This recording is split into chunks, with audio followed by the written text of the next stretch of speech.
Hello everyone, आप सभी का एक नई वीडियो में स्वागत है। मैं हूं आपके साथ आशीष सर। आज की वीडियो स्पेशली 9th क्लास के स्टूडेंट्स के लिए आपकी डिमांड पर मैथ का sample paper mid term exam की तैयारी के लिए काफ़ी यूज़फुल रहेगी। हिंदी और इंग्लिश दोनों मीडियम के क्लासेस के लिए तो पूरी वीडियो एंड तक देखिए ताकि पूरा पैटर्न आपको समझ आ जाए। और आगे बढ़ते हैं इससे पहले वीडियो को लाइक करके अपने दोस्तों को इस वीडियो को ज़रूर शेयर कीजिए। साथ ही बाकी नई नई अपडेट के लिए वीडियोस के लिए हमारे चैनल को सब्सक्राइब करने के साथ साथ ऑल नोटिफिकेशन ज़रूर ऑन कर लीजिए। तो साथ ही आपको बाकी दूसरे सब्जेक्ट के भी अगर सैम्पल पेपर चाहिए तो इस वीडियो के डिस्क्रिप्शन में आप इस पेपर के बाद देख सकते हैं। और ये पेपर आपका 90 मिनट यानी कि 1.5 घंटे का और 40 मार्क्स का होने वाला है। तो चलिए सबसे पहले हम सामान्य निर्देश पढ़ते हैं। पेपर को शुरू करने से पहले आपको निर्देश ध्यान से समझना है। तो पेपर में आपको 50 MCQ टाइप के प्रश्न होंगे। 3 खंडों यानी कि 3 सेक्शन में आपका डिवाइड रहेगा A, B एंड C। जो A सेक्शन रहेगा उसमें आपको 20 प्रश्न हैं, उसमें से आपको 16 करने हैं, यानी कि टोटल 20 रहेंगे, 16 ही करने हैं। 4 आपके लिए ऑप्शनल है तो आपको 20 के 20 नहीं करने हैं। उसके बाद जो बी पार्ट है उसमें भी आपको 20 प्रश्न होंगे, उसमें भी आपको 16 प्रश्न करने हैं। और जो सी पार्ट है उसमें केस स्टडी से रिलेटेड आपको 10 प्रश्न हैं और उसमें से आपको 8 ही करने हैं। अब यहाँ पे आप देखें 16 और 16 हो गए आपके 32 और 8 40, यानी कि टोटल 40 नंबर का। और प्रत्येक नंबर आप प्रत्येक प्रश्न एक एक नंबर का होगा। तो चलिए देखते हैं यहाँ पर इंग्लिश मीडियम में भी आप इंस्ट्रक्शन पढ़ सकते हैं। और बढ़ते हैं इसके ए सेक्शन। और ए सेक्शन का पहला प्रश्न है आपके लिए, एक प्रतिवर्ती कोण है। एक प्रतिवर्ती कोण है और इंग्लिश मीडियम में भी आप इस प्रश्न को देख सकते हैं। एक एरिफ्लेक्स एंगल इज, तो आंसर मैंने आपको भी दिखाया हुआ, आप आंसर भी देख सकते हैं। तो चलिए देखिए कि पहले प्रश्न को खुद सॉल्व करने की कोशिश करें।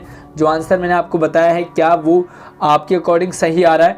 तो इसका आंसर आएगा आपका सी, जिसका कोण 180 डिग्री से ज़्यादा और 360 से कम हो। More than 180 and less than 360 अंश डिग्री। और उसके बाद देखो यहाँ पर दूसरा सवाल है, एक त्रिभुज की भुजाओं का अनुपात 2:1:3 और परिमाप 24 सेंटीमीटर है।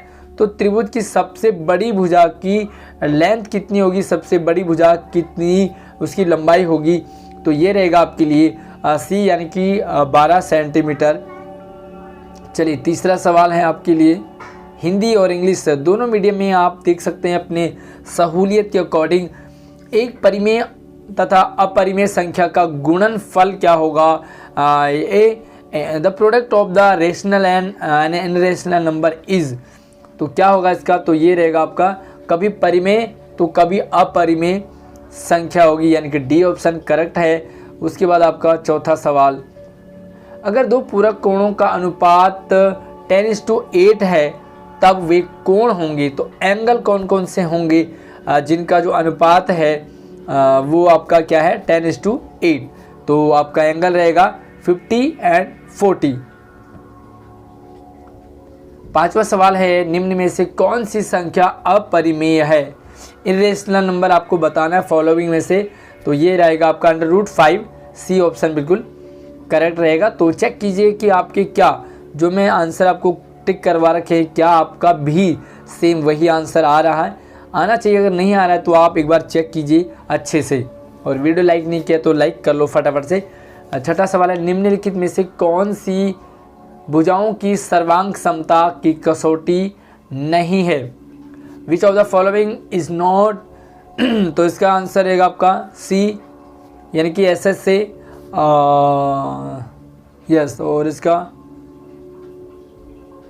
7वां सवाल थोड़ा सा ये बड़ा है तो मैं से और क्लियर पूरा दिखा देता हूँ आपको।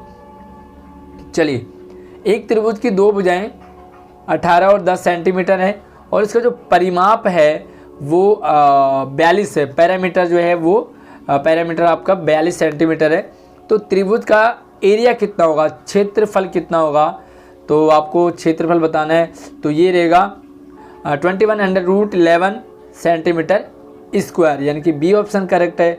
उसके बाद आपका 8 क्वेश्चन देखें आप कि त्रिभुज ABC है, ट्रायंगल है ABC एंड PQR में AB बराबर AC है, एंगल C बराबर एंगल P है और एंगल B बराबर एंगल Q है। तो दो त्रिभुज हैं। कौन कौन से वो दो त्रिभुज, जो दो त्रिभुज यहाँ पे बताए गए आपको ABC और PQR, तो ये कौन से हैं? तो इंग्लिश में भी आप देख सकते हैं और हिंदी में भी। तो ये है आपका समद्विबाहु लेकिन सर्वांगसम नहीं है। 9वां प्रश्न है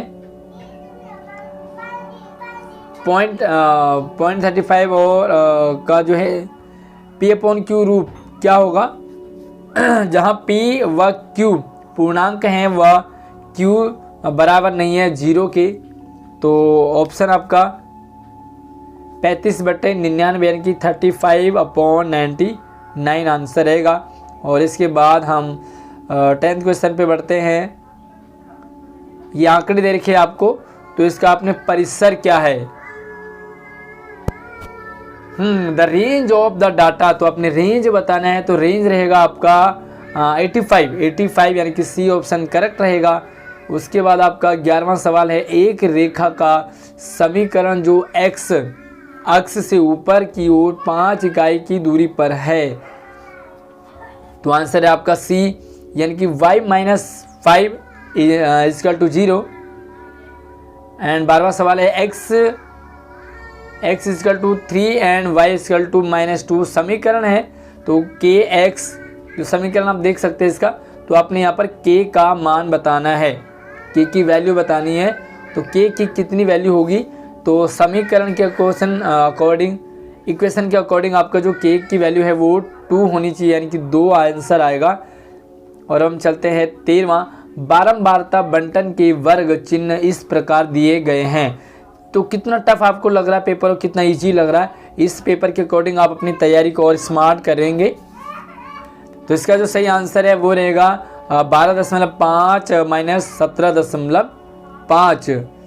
और 14 सवाल है, एंगल त्रिभुज ABC में BC बराबर AB है और एंगल B आपका 80 डिग्री का है, तो L बराबर है। तो L के मतलब कितना है, सॉरी एंगल A कितना है? तो एंगल A रहेगा आपका 50 डिग्री। उसके बाद देखो आपका 15 है कि जब दो समांतर रेखाओं को एक तिर्यक रेखा काटेगी, तो तिर्यक रेखा आपको पता है ना इस तरह से होती है। तो तिर्यक रेखा काटती है जब तिर्यक रेखा के एक तरफ बने आंतरिक कोण होंगे।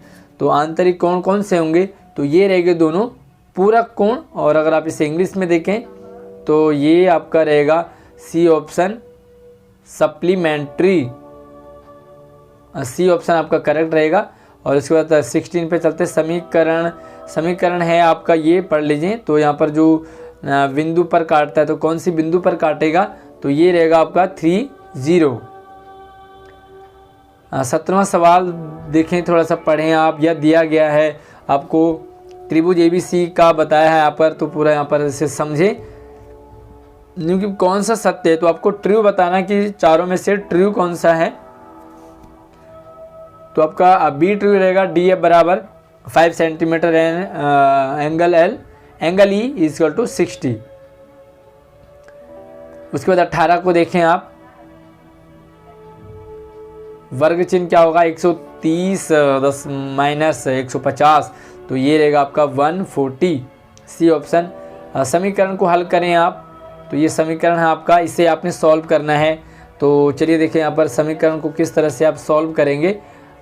आंसर आएगा आपका 40।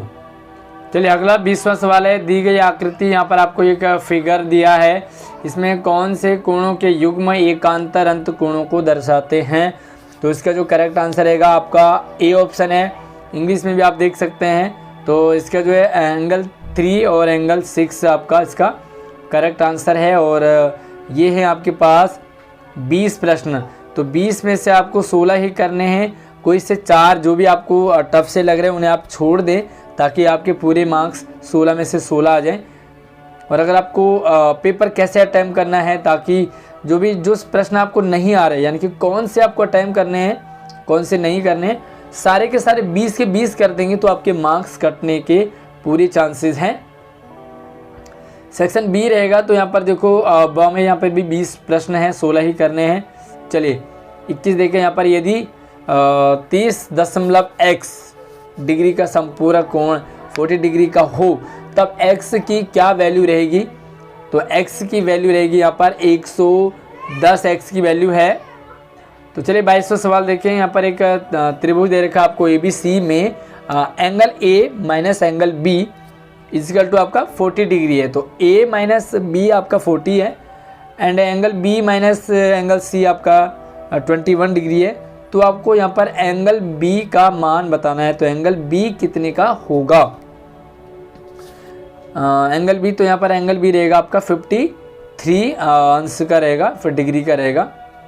और उसके बाद देखो यहाँ पर 23 में तो एक समीकरण दे रखा है आपको, इस समीकरण को सॉल्व करना है आपने। तो कितनी वैल्यू आएगी, तो यहाँ पर जो वैल्यू है वो रहेगी आपके लिए डी ऑप्शन करेक्ट है, यानी कि 54 A की पावर 7 है और B की पावर 8 है। कैसे रहेगा, इसे थोड़ा सा सॉल्व करें आप। वीडियो अगर स्पीड में है तो इसे आप रोक सकते हैं, स्लो कर सकते हैं, क्योंकि आपको पेपर समझना है कि पेपर कैसे आ रहा है, कैसे आएगा आपके पास, ताकि आपकी तैयारी बहुत अच्छी हो जाए। और अगला जो 24वां सवाल है, एक बारंबारता दे रखी है आपको, फ्रीक्वेंसी दे रखी है। तो आपको यहाँ पर एक वर्ग का मध्यमान, मध्यमान यानी कि मिड वैल्यू आपको 10 और वर्ग की चौड़ाई आपकी 6 है। तो इस वर्ग की सीमा क्या होगी, है ना। तो आपको विड्थ बताना है, सॉरी आपको लिमिट बताना है, the lower limit of the classes, है ना। तो लोअर लिमिट बताना है। तो ये रहेगा आपका 7, यानी कि 7 आंसर। उसके बाद अगला सवाल है 25वां। एक समद्विबाहु त्रिभुज है, यदि शीर्ष कोण आधार कोण, तो आधार नीचे बेस हो गया कि कोणों का 2 गुना है, तो त्रिभुज के शीर्ष कोण का क्या माप होगा, है ना। जो शीर्ष कोण है वो आधार कोण के दुगना है। तो शीर्ष कोण कितना होगा, तो ये रहेगा आपका 120 डिग्री, 120 रहेगा और दुगना है तो आधा रहेगा 60, और 60 और 20 हो गया आपका 180 डिग्री का। उसके बाद देखो यहाँ पर 26वां सवाल है। आपको यहाँ पर एक समीकरण दे रखा है, तो आपको इसके मान बराबर बताने हैं। तो इसका आंसर रहेगा आपका 2/4 और 27 देखो यहाँ पर एक फिगर दे रखा है, इस फिगर को देखिए आप। और यहाँ पे आपको पी क्यू जो समानांतर है आर एस के, तो यहाँ पर आपको एक्स की वैल्यू बतानी है। तो एक्स की वैल्यू कितनी होगी, ये देखो ये एक्स है, तो आपको इसकी वैल्यू बतानी है कि कितनी होगी। तो चलिए यहाँ पर आंसर आपको दिख गया है, ये रहेगा आपका 73 अंश, 73 डिग्री। और उसके बाद यहाँ पर 28वां सवाल है, यदि x और y दोनों समीकरण ax plus B Y plus C equal to 0 है कि धनात्मक हल है, पॉजिटिव है, तो हमेशा निम्न में है। निम्न में क्या होगा, तो ये रहेगा पहला चतुर्थांश, यानी कि फर्स्ट क्वाड्रेंट। 29वां सवाल देखें आप स्क्रीन पे, और आंसर इसका डी आ रहा है 2। तो कैसे आ रहा है चेक कीजिए, और इस वीडियो को रोक करके आप ये देखिए कि ये 2 आंसर कैसे आ रहा है। और अगर आपको किसी भी सवाल में कोई भी डाउट रहता है तो आप मुझे कमेंट कर सकते हैं। साथ ही आपको दूसरे सब्जेक्ट के जो सैम्पल पेपर हैं वो इस वीडियो के डिस्क्रिप्शन में है। चलिए यहाँ पर फिर से एक फिगर दे रखा है, अब आपको मेज़र करना है, यानी कि माप बताना है।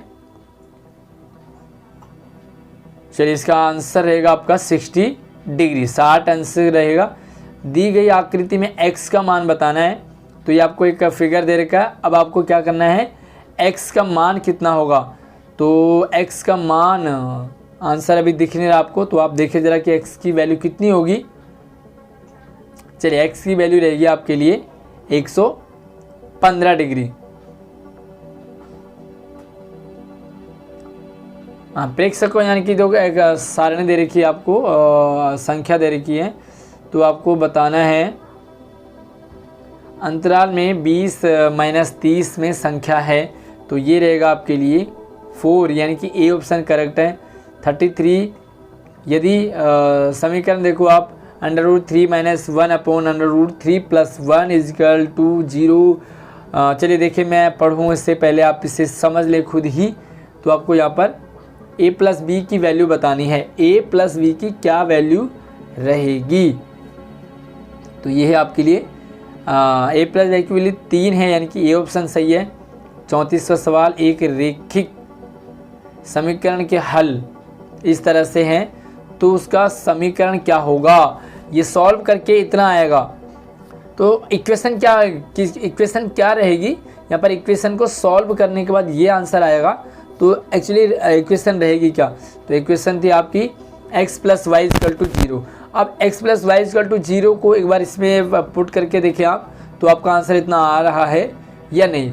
वैसे भी आप क्या कर सकते हैं, इसमें आप एक एक सवाल को देख सकते हैं चेक करके, जो भी ऊपर आंसर आ रहा है आपका वही रहेगा। और 35 में देखो, एक सतत बारंबारता बंटन में एक वर्ग का वर्ग, तो इसे पढ़ें आप, आपको यहाँ पर बताना है इसकी उच्च सीमा। तो यहाँ पर आपको अपर लिमिट बतानी है अपर लिमिट बतानी है। तो अपर लिमिट रहेगी आपके लिए 17। ये 36वां सवाल काफ़ी लेंथी सवाल है, तो इसे एक बार पढ़ लें। मेरे पढ़ने से आपको टाइम ज़्यादा लगेगा। और ये रहे आपके लिए हिंदी मीडियम के अकॉर्डिंग आप आंसर देखें। प्राथमिक आंकड़े और गौण आंकड़े। और अब हम चलते से इंग्लिश मीडियम में, और इंग्लिश मीडियम का भी यहाँ पर आप सवाल देख सकते हैं, प्रश्न पढ़ सकते हैं। और उसके बाद यहाँ पर रहेगा आपका primary data and secondary data. कैसे आ रहा है थोड़ा सा चेक कीजिए, और आंसर आपका primary data and secondary data ही आना चाहिए। उसके बाद देखो फिर से एक x = y का आलेख, एक सरल रेखा है। तो क्या रहेगा? ये मूल बिंदु से गुजरना इसका आंसर रहेगा। चलिए इंग्लिश मीडियम का भी आपका। और अब आपके पास आ गया ग्राफ समीकरण। तो दिया गया ग्राफ समीकरण को दर्शाता है। चलिए ग्राफ को देख लो पूरा। चलिए इस ग्राफ को देखो पहले, और ग्राफ के अकॉर्डिंग अब हम चलते हैं इसके प्रश्न पर। तो कौन सा समीकरण दिखाता है ये? 8y - 6x = 4, यानी कि सी ऑप्शन करेक्ट है। चलिए 39, तो समीकरण दे रखा है आपको।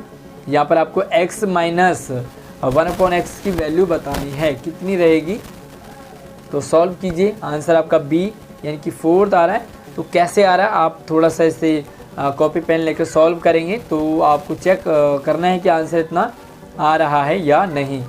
और किसी भी सवाल में अगर आपको डाउट रहता है तो कमेंट मुझे ज़रूर करें। दी गई आकृति में a b का मान बताना है, यानी कि a + b की वैल्यू, a और + b की वैल्यू क्या होगी? तो ये रहेगी आपके लिए 90 डिग्री 90 अंश। अब आपके पास आ गया सी पार्ट आ गया, सी सेक्शन, जो कि केस स्टडी से रिलेटेड आपके प्रश्न होंगे। इसमें 10 प्रश्न होंगे और 10 में से आपको कोई 8 ही करने हैं, सारे नहीं करने। आप 2 प्रश्न जरूर छोड़े जो आपको टफ लगे, नहीं आ रहे हो। अगर आपको ये समझना है कि पेपर कैसे अटैम्प्ट करना है, इस तरह का पेपर आएगा जिसमें कि आपको 40 करने हैं तो सवाल 50 होंगे, 60 होंगे, ज़्यादा होंगे। ऐसी कंडीशन में आपको किस तरह पेपर सॉल्व करना है आप मुझे कमेंट करेंगे, तो मैं आपकी एक हेल्प ज़रूर करूँगा। आपको एक किस तरह की वीडियो भी लेके आऊँ। तो केस स्टडी आप पढ़ें थोड़ा सा, और इसे थोड़ा सा और बड़ा कर देता हूँ मैं, ताकि आप हिंदी और इंग्लिश दोनों पढ़ सकते हैं। और एक ये आपका यहाँ पर क्या है, सोसाइटी है। तो इस तरह से इसे पूरा देख लें। चलिए और इसे जूम आउट कर देता हूँ मैं। और अब आपको इस बेस पर आप चाहें तो इसे स्क्रीनशॉट ले लें, एक इसका स्क्रीनशॉट ले लो और एक आप इसका स्क्रीनशॉट ले लो, ताकि जो है आप जब इससे क्वेश्चन सॉल्व करोगे तो आपको यहाँ पर क्वेश्चन के साथ साथ ये भी दिखेंगे। अब आपको क्या करना है, 41 से 45 के सवाल देने हैं। तो ए के निर्देशांक आपका रहेगा 1, 1, 2 और उसके बाद देखो 42। तो डी के निर्देशांक रहेंगे आपके लिए 5 और 0। 43 में एफ के निर्देशांक का बताने तो यहाँ पर रहेगा 8 और 3। और पार्क का एरिया बताएंगे, area of the park in square unit में बताना, तो वर्ग इकाइयों में बताना है। तो ये रहेगा आपके लिए बी ऑप्शन यानी कि 2। और पार्किंग का क्षेत्रफल बताएंगे, area of parking square unit में, तो ये रहेगा आपके लिए सी ऑप्शन यानी कि 9। और अब हमारे पास है दूसरा केस स्टडी। चलिए यहाँ पे थोड़ा सा इसे आप पढ़ें, अच्छे से देखें एक बार। चलिए थोड़ा सा मैं इसे और कर लेता हूँ ताकि आपको प्रॉपर दिखाई दे। पढ़े आप इसे, चाहे तो आप इसे स्क्रीनशॉट ले लें ताकि आप प्रॉपर इसे बाद में भी देख सकते हैं, क्योंकि प्रश्न इसके बाद आएंगे। और ये आपके पास एक फिगर भी है, इसके अकॉर्डिंग आप इसे देखोगे और उसके बाद करोगे। चलिए अब 46 से 50 प्रश्नों के आपको आंसर देने हैं। और 46, त्रिभुजाकार खेत का अर्ध परिमाप बताना है आपने। अर्ध परिमाप बताएंगे। चलिए तो ये रहेगा आपके लिए 125 मीटर। और उसके बाद खेत का परिमाप बताना, तो the perimeter of the field is, तो कितना रहेगा, ये रहेगा 250 मीटर। उसके बाद रहेगा खेत के चारों तरफ अगर बाड़ लगाएंगे तो आवश्यक तार की लंबाई, अगर खेत के चारों तरफ अगर में तार बाड़ लगाना है, बाड़ करना है यानी कि उसे कवर करना है, तो तार की लेंथ कितनी होगी, तो ये रहेगी आपके लिए 247 मीटर। कांटेदार तार लगवाने का कुल खर्च होगा, तो कांटेदार तार लगाएंगे तो यहाँ पर 4940 इसका जो कोस्ट रहेगा। और खेत का कुल क्षेत्रफल यानी कि total area of the field is, तो ये रहेगा आपका 375/15 मीटर स्क्वायर। तो ये है आपके पास 50 प्रश्न। तो आपको कितना इजी लगा, कितना टफ लगा, मुझे कमेंट करके ज़रूर बताएं। कुछ भी डाउट हो कि कुछ और डिमांड रहे, साथ ही आपको हमारे डिस्क्रिप्शन में, इस वीडियो के डिस्क्रिप्शन में बाकी पेपर के भी यानी कि हिंदी, इंग्लिश, मैथ, साइंस सारे आपको मिल जाएंगे वहाँ पर। तो चलिए देखें, वीडियो को ज़्यादा से ज़्यादा आप शेयर करें और हमारे चैनल को सब्सक्राइब ज़रूर कर लीजिए। अगर आपको कुछ भी एग्ज़ाम से रिलेटेड प्रॉब्लम हो, डाउट हो, तो ज़रूर कमेंट करें। धन्यवाद।